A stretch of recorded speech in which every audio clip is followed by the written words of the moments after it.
Well, I'd like to open this up now and thank all the speakers for their very interesting presentations and also for adhering to their time slot so well. We're getting lots of questions online. And I would like to say that we're going to handle as many of them as we can here, but we will email answers to questions if we don't have time to answer them online live. I think I would like to go back, however, to the metaphysical challenge we had earlier and begin there because I think that's an interesting starting point for this discussion. So Heleen first posed the challenge to Bernardo and Bernardo then posed one back. So maybe if I can invite Bernardo to comment on Heleen and then Heleen to comment on Bernardo, and then after that Steve and Henk both to give their perspectives as well. Can I just first just repeat my points? Yes, please. Refresh again because so much information bombarded on everyone. Good idea. Please repeat the So I think challenge. I think Bernardo in his talk very nicely showed that if you change brain activity, for example, by damaging the brain or ingesting drugs, that can change how you experience your conscious experience, and that in some cases it can even lead to experiences that are sort of richer than maybe regular or ordinary experience, but that doesn't disprove that the brain is involved in generating conscious experience. It just shows that when you change something to the brain, that can alter your conscious experience. You can also have certain forms of brain damage that lead to complete absence of consciousness, where you're no longer aware of something. So it also very much depends on what brain region is damaged or affected by the drug. So that I wanted to say. And so if you want to say that, if you want to prove that consciousness experience is not generated by brain activity, you should show it exists without the brain. And that sort of, I guess, takes us to Steve. And I don't want to say per se that I, completely reduce consciousness, to the brain. I think, this reductionist approach of trying to explain everything on the basis of just brain activity is maybe not the best way forward for science either. Something like spiritualism is also related to, people's context, social context, cultural context, all these things. So it's difficult to reduce very complex experiences to just, the activity of a particular brain region. But that was the point I made to Bernardo. Thank you. Thank you for summarizing it. Bernardo. What I'm going to say is not an attack at all. The words may sound rough, but these are the technical words used in philosophy. I think Heleen's point is what we call the straw man of imprecision. You portrayed my argument in a very imprecise way. You said that my argument was that the brain is not involved in experience. That's not at all what I said. What I said was very specific. I countered the hypothesis that brain activity is or generates experience. In other words, brain metabolism is or generates experience. Now, the notion that the brain doesn't generate experience is not something I need to prove. It's the null hypothesis. The hypothesis postulated is that the brain does generate experience. So that is the active hypothesis. So the burden of proof, or at least substantiation, lies with those that postulate this hypothesis. And of course, we know that there isn't even in principle, conceptual substantiation of this argument today. There is nothing about physical parameters in terms of which we could deduce the qualities of experience, not even in principle. Now, of course, you can appeal then to some empirical observations to substantiate the hypothesis that the brain generates experience. And what you can point to then is that there is a broad pattern of correlations between patterns of brain activation and experience. And I started my presentation not only by acknowledging it, but by recapitulating this. The problem of this argument, however, is that there is also a broad pattern that shows the opposite correlation. So I am attacking the empirical substantiation of the hypothesis that the brain generates experience. If my attack is incorrect, I'm open to hearing from you what I did wrong. No. I mean, you didn't do anything wrong, but so you presented lots of evidence, lots of different individual studies. But what I took away from that is that, some of these studies also show that when the brain reduces its activity, you can also have a richer conscious experience, right? This was one of the points that you made. And this is not necessarily not predicted by a relationship between brain and conscious experience. All it shows is that when activity patterns maybe change, or when the overall activity of the brain reduces, that you can have changes in how you consciously experience the world. Ordinary consciousness becomes different. Okay. I think this is incorrect. It's correct in the more vague way you're putting it. You're saying, well, if activity decreases, you can have enriched experience and still be consistent with materialism or physicalism. That is correct. Well, if it totally reduces, if it's gone, I'm saying there's no conscious experience. No, I'm not even going to that extreme. Let me intervene there for a minute, because I would also like to get Steve. No, that's okay. It's a very interesting. Quickly answer. Very quickly. I'll be very quickly, Bernardo. Yeah. Average brain activity can reduce, experience can increase, and it can still be consistent with materialism, because inhibitory processes may be the ones that reduced. But the neural correlates of experience need to increase in metabolism if you have enriched or intenser experience. So there has to be an increase in brain activity somewhere in the brain that consists of the neural correlates, and that's not what's observed. Activity only reduces from the baseline, but experiential subjectivity explodes from a first-person perspective. There are also studies that do show increased brain activity in other parts of the brains. There are studies that show more interconnectiveness between brain areas that you also... I covered all this. And brain activity per se doesn't, like... Heleen and Bernardo? Activity doesn't say, one final point, doesn't say anything about the preciseness of representations. So there are lots of studies showing dissociations between level of brain activity and the amount of activation contained in the pattern of brain activity. But yeah. Okay, I would like to stop it there for a moment, because we're really zooming in on the metaphysics of neuroscience in particular, which of course is very relevant to the topic we have on the table here today. But I think we can perhaps step back a little bit. Sorry, can I just make a point? Yes, you may make a point. I think there are cases where consciousness continues without any brain activity. Near-death experiences, there are so many veridical perceptions in near-death experience which provide evidence that consciousness can continue when the brain is inactive. The brain is receiving no oxygen or blood flow. There are many, very well researched and validated cases of this. So I'd suggest that the evidence is there. Consciousness is not necessarily... But we don't know when that experience specifically was triggered during the near-death experience, right? Is it a continuous thing? Yes, but we know that medium in trance or a person under psychedelics lying under a brain scanner, we know the timestamps of the experiences being reported. So that argument doesn't apply to that. But their brains are still active. When you're in trance, your brain is still active. Yeah, but their experience is exploding in intensity. Their experience is exploding, phenomenologically speaking, where the brain is going to sleep. Let's let Steve. Anywhere, not even in the neural correlates. Okay, let's let Steve answer Heleen's question about the. You had an answer. No, I think we can say for sure that in some cases, at least, we do know that consciousness is continuing in the moments when the brain is inactive. There's a great book published in Holland, I think, called The Self Does Not Die. It's a collection of about 100 veridical perceptions from near-death experience. And that means cases where people have witnessed phenomena that take place while they are effectively dead. Often it's in the operating theatre when people rise above their bodies and see the operation. And, some of them could perhaps be explained away, but in many cases, the details are so specific and unusual that they cannot possibly be explained away. Okay, thank you. Henk, would you like to chime in on this? I'm trying to avoid the question.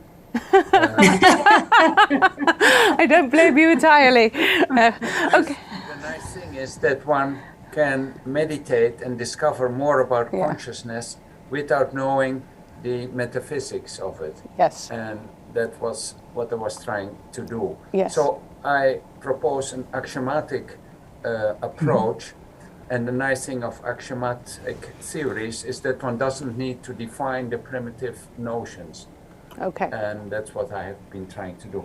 On the other hand, the problems with the materialist view on consciousness. So I feel inclined to Steve and Bernardo. Yeah. Okay, so maybe I can ask this more generally of the other speakers also. Clearly, Henk, you have taken a very first-hand perspective in your talk and in general to investigating these issues. Do the other speakers see a role for first-hand investigation in? Okay, Heleen is nodding. Heleen, do you want to say something about that? Yeah, certainly, of course. I mean, if one studies meditation and you really want to know what happens in these very deep states of meditation, you'll in the end have to ask the meditator about it. And the difficulty in these scientific investigations that we're also facing in the lab is you cannot have these participants engage in self-report or doing tasks as they're meditating, because that would take them out of the state. They would have to start interacting and predicting again with their environment. Yeah. And so, how then do you get an understanding of what may happen during these states? And one of them, of course, is relying on self-report, and then correlate, indeed, use a correlational approach, correlate report to brain activity. Or, and this is another thing that we're doing, is during deep meditative states, present stimuli to the brain and see to what extent these are still conceptualized. So if indeed the experience of pain is just a construct, or, a word, knowing a word also involves a conceptualization, right? A semantic interpretation. If you present words to a brain in a very deep meditative state, is it still semantically processed, for example? To sort of get an understanding at what level of processing is still there. Okay. And Bernardo, Steve, how about you? Do you see a role for first-hand experience? I do, certainly, yeah. I don't think you can study consciousness without experiencing and exploring your own consciousness. I teach a module on consciousness studies at my university. I always emphasize to the students, it's not just a question of investigating consciousness from a third-person perspective. You have to investigate it from a first-person perspective. So we do meditations in class so that the students can explore their own consciousness. So certainly in my own case, I think my own ideas and my own research has emerged directly from my own personal experiences. Yes, okay, thank you. And Bernardo, can I ask you the same thing? I think one of the biggest problems in philosophy of science today is that philosophy of mind. The biggest problem is that philosophers of mind have no idea what the mind is. They are surprisingly incapable of introspection, of discerning the phenomenological nuances of mind, how mind operates, how it tends to deceive itself continuously, how it makes assumptions and hides those assumptions from itself. And without that sophistication, that ability to discern what raw experience is, what higher level mental functions are, the ability to discern consciousness from meta-consciousness or conscious metacognition, without all these subtleties, people are just talking past each other. They are producing a lot of words and a lot of papers about a subject that they have no direct acquaintance with at all, and I think that's a big problem. That said, I don't think we should replace analytical argumentation and empirical evidence with purely introspective insights, because those are not repeatable. It's hard to construct a cultural narrative on the basis of first-person experience alone, because I may tell you, well, I am Jesus. That's my first-hand experience. So what do you do with that? There is very little you can do with that without some form of objective substantiation. Okay. Thank you. All right, so what we're debating here really is, of course, the metaphysics of how we think about consciousness and therefore reality. And I know you all do research into this in various ways. Is there any way, and this is something I've been asking myself for years, so I'm going to reap the benefit, hopefully, of your ideas here. Is there any way we can sort of begin to pit these metaphysical interpretations against each other in an experimental, or perhaps not experimental, but other research approach? I'm sure you've all thought about this. I think that would be very interesting. One question I had also after Steve's talk was, how can you devise a test of this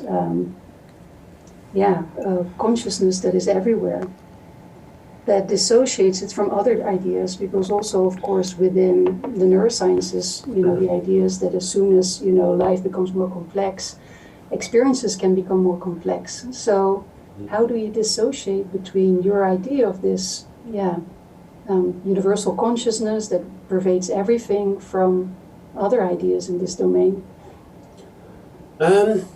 Well, it's a theory, but it's also a reality. I think it is possible to directly experience fundamental consciousness. And as I said in my presentation, I think it's quite common for indigenous groups to do that. I think they have these concepts because they can experience fundamental consciousness quite easily and directly. And we also experience it in mystical experiences, in near-death experiences. And I mean, whether you could devise a test to investigate it, I don't know. But I don't think metaphysical systems do not just rely on falsifiability.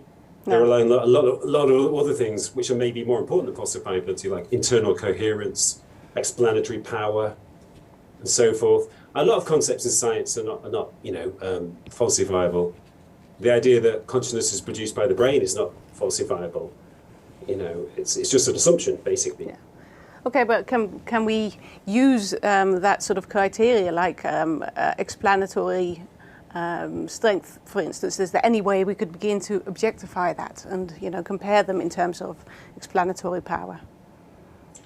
Possibly, yeah. We could sort of rate them in terms of explanatory power, I guess. We could devise some kind of scale based on explanatory power. Okay. We'd need a consortium with people represented very widely from different metaphysical backgrounds. I think that would be a very interesting project, I think. Yeah. Okay. Well, maybe that's something we could consider later. And we have a question from one of our... I'll go to Henk first and then I'll get to the online question. Henk, yes. Reaction towards Heleen. Yes. Fortunately, there are some states... Oh, we can't hear you. I think...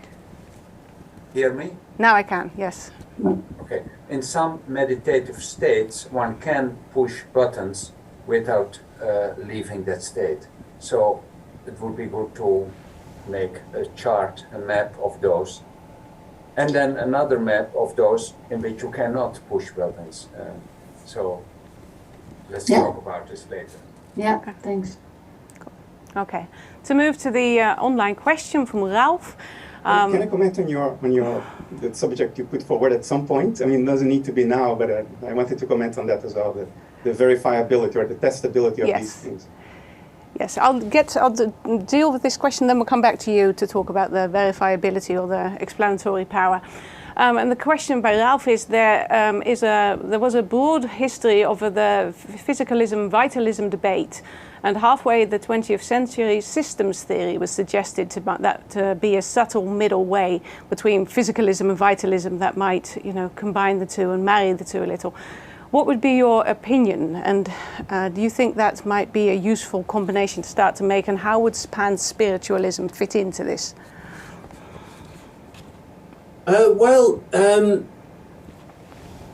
If I remember rightly, systems theory is related to complexity theory. Is this idea that systems can create, higher orders of complexity that can spontaneously emerge? And with unpredictable behavior, and yes. Yeah, but I think that's I think it's moving along the right lines. But I think it kind of appeals to a magical element. I think it's kind of, if a system develops a higher level of complexity, the elements of that complexity should be present at a lower level. But often in systems theory, there's this idea that a completely new level of order comes into being magically. But I don't think you can explain that within the context of the systems themselves. So, I mean, evolution is a good example. Yeah. In recent years, there's been more attention paid to the phenomenon of adaptive mutation, which is when life forms seem to spontaneously adapt to their environment in a way which enhances their survival. A good example is bacteria. If you have bacteria in a chest tube which are not able to process lactose, then you put lactose in the test tube. Then within a short space of time, they mutate so that they are able to process lactose. So that's a good example of adaptive mutation. So, I mean, could you explain adaptive mutation in terms of system theory? I don't think you could, but I think the only way to explain it, really, and I admit this isn't a very good explanation, but it is in terms of some kind of creative aspect within life forms itself, a kind of an impetus, a kind of impetus towards greater complexity and greater consciousness, which is an aspect of evolution itself. And I would say that comes from fundamental consciousness, which has a certain dynamic creativity within it. Thank you. Henk, you put your hand up. Do you want to respond to this, or do you have a new to this? Okay, go ahead. I would say the miracle of emergence is just in the mathematics. Some very simple equations create things that one didn't expect, and that's emergence. For me, that's enough explanation. Okay. But are they completely new? Are they not just sort of arrangements of the previous level rather than a completely new level? That, you know, I think it's just a new arrangement of elements that were previously present. It's not something completely new. Okay. Yeah. We'll leave that at that for now. Okay, Bernardo, you wanted to respond to the previous point about falsified. The first point you raised, the testability. Yeah. Look, although philosophy is in the business, or ontology is in the business of determining what things are and not how they behave, it's less amenable to empirical testing than the behavior predicting models of science. Of course. Which are independent of ontology and independent of what things are. You just tell how they behave. That said, of course, experiments can help discern between good ontologies and bad ontologies, and some behaviors of nature can outright discard certain ontologies. So, yet we are still in the same place we were when Plato was around. We can sort of come to a consensus on ontology. Why is that? And who gave us a sense of why is Thomas Kuhn in the 60s in the Structure of Scientific Revolutions, when he said the data are not neutral. Data are always theory-laden. There is a theory embedded in the data. And I think an example of that has happened today. And Heleen, I'll take a slight jab at you because you happen to be around and what you said is still fresh. I don't mean to single you out.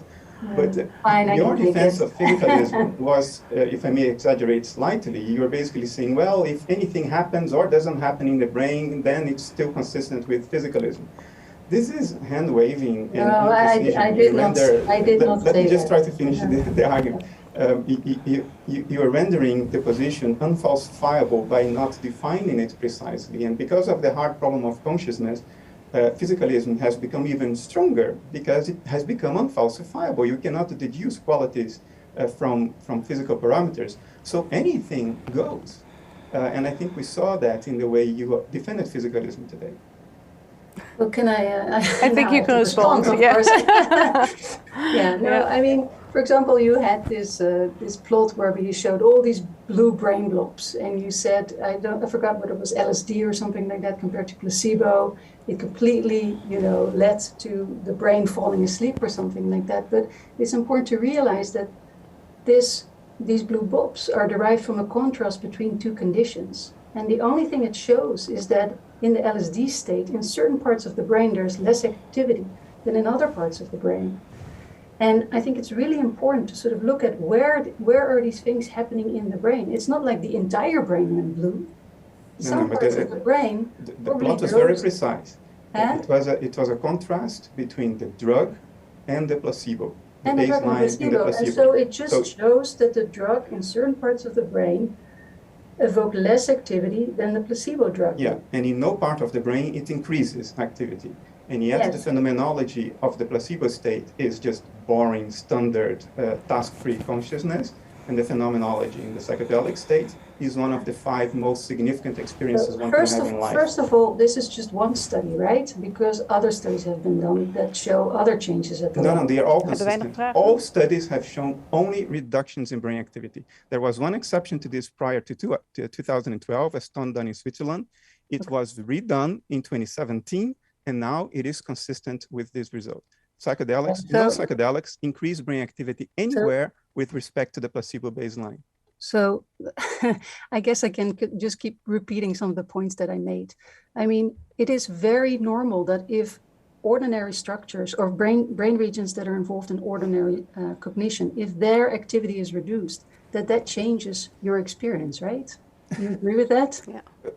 Look, the point is whether brain activity generates experience, not whether patterns of brain activity, when they change, experience changes. Of course, experience changes. Yeah, That's not the point in contention. So, the point in contention is then I don't whether get you your can have a point. mind-boggling experience with only reductions in brain activity compared to the baseline. Right. If you say it can, then you're very close to saying that brain can experience nirvana. No, absolutely Okay, not. I think we should end this discussion here. I mean, it's clearly, we have different metaphysics. We should talk about it yes. more some other time. Though. Yes, Yes, that could be I like interesting. that. Yeah. I would like to offer all of the speakers the opportunity to ask questions or make points to the other speakers, if you have any left. I have one that I already made. Yeah, Steve.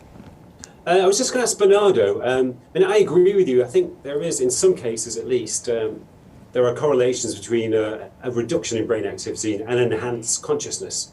A good example is comas. There are lots of cases where people were in deep states of coma, but they've reported very, very intense conscious experiences. So that suggests that there is not a direct correlation between brain activity or the degree of brain activity and the intensity of conscious experience.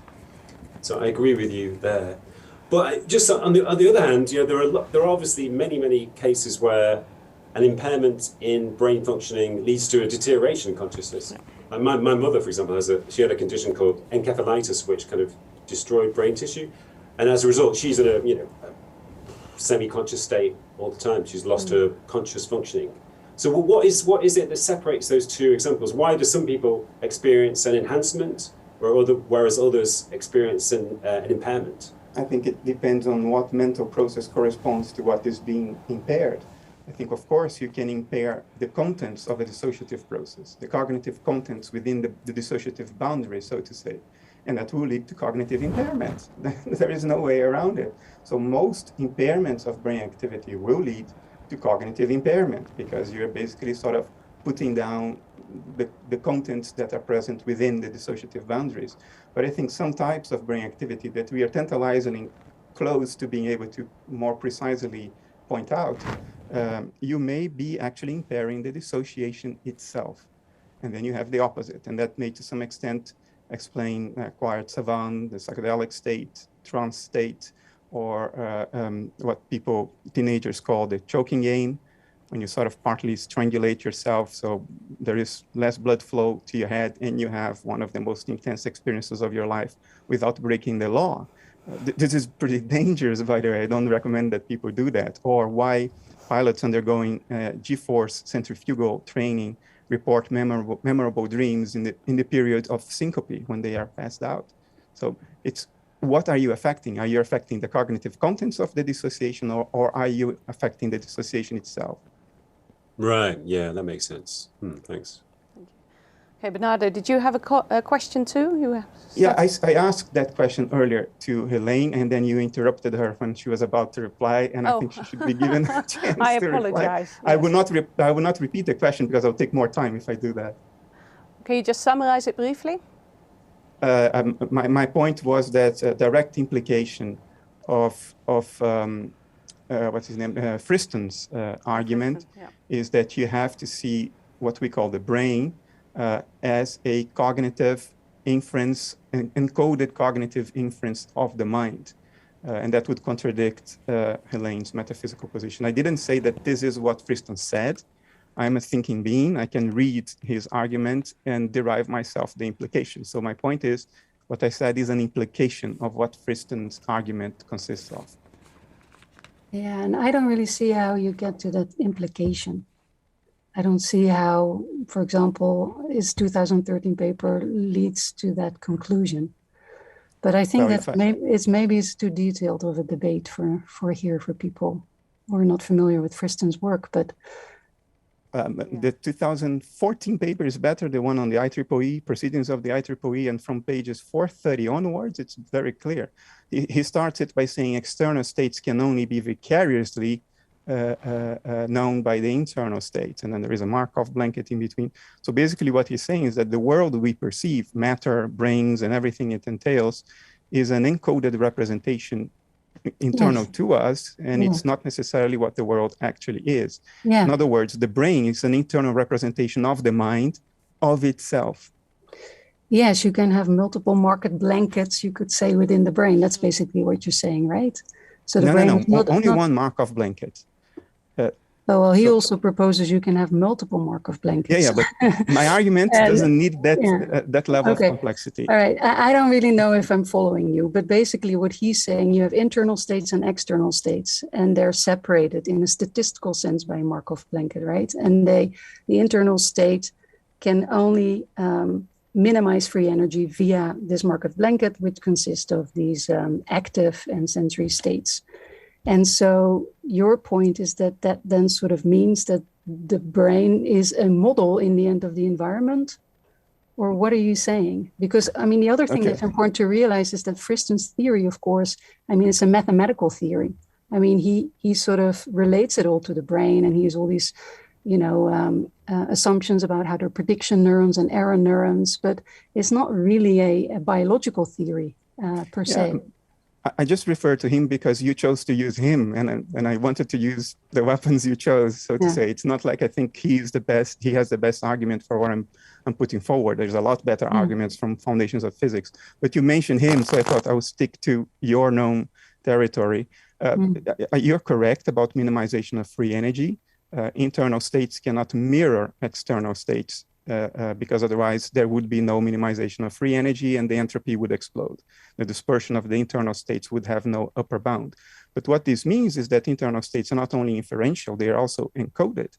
And insofar as what you call a brain is an object of the world, then the same rationale applies recursively to that. The brain too is an encoded inferential internal representation of external states to which we have no direct access. So if you follow the implications of Friston's theory, it's more consistent to say the brain is a product of the mind. It's an internal representation the mind constructs of another instance of itself than to say so the mind is a product of the brain. Yeah. That is your inference. That's not at all what Friston says, and it's also correct. I am a thinking reader. I derive conclusions from what I read. I derive implications of what people say. Henk, would you like to add to Well, it's an interesting implication, but I don't think that's what Friston says, and it's also not how I It's not what he said. I concur with you. It's an implication I derived from what he did say. It's Bernardo's implication. Henk, would you like to add something to this discussion? Not to this, but I'd like to address Steve. Okay. I can't hear you very well. I'll turn my volume up. Hold on.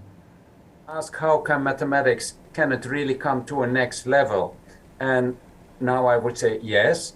In the paper with Anthony Raffone, on which my talk was based, of 2013, in the Turing Centennial paper, we compare the mind to a Turing machine. And by the way, Dehane and co-workers did it also. And Dehane has a very nice argument, or a very nice consequence. Namely, there was a question of von Neumann, how can the mind, being a biological thing, make the precision that it can make? And Dehane's answer is by discretization. So the biological noise is gone as soon as you discretize, comparable to compact disk technology over an old record thing. But now to the next level, and Dehane does not say this, with mindfulness, the human mind comes to the level of a universal Turing machine. And that's basically much more than an ordinary Turing machine that only can do one task. As soon as you reach the level of universality, you can do what all computers can do. You can change your task, so to speak, by learning. So Thank you. I would say that's a level jump. Yeah. Thank you, Henk, for clarifying that. Well, I'm sure there is lots more to say, and I can see people gearing up to say stuff, but I'm afraid I'm going to have to jump in and say that it is nearly 5 o'clock now, so we are going to have to bring this to an end. So thank you all very much for very interesting presentations and for your active contributions to the panel discussion at the end. To the audience watching us, I would like to say thank you very much for taking time out of your busy day to be here with us and for the interesting questions you posed.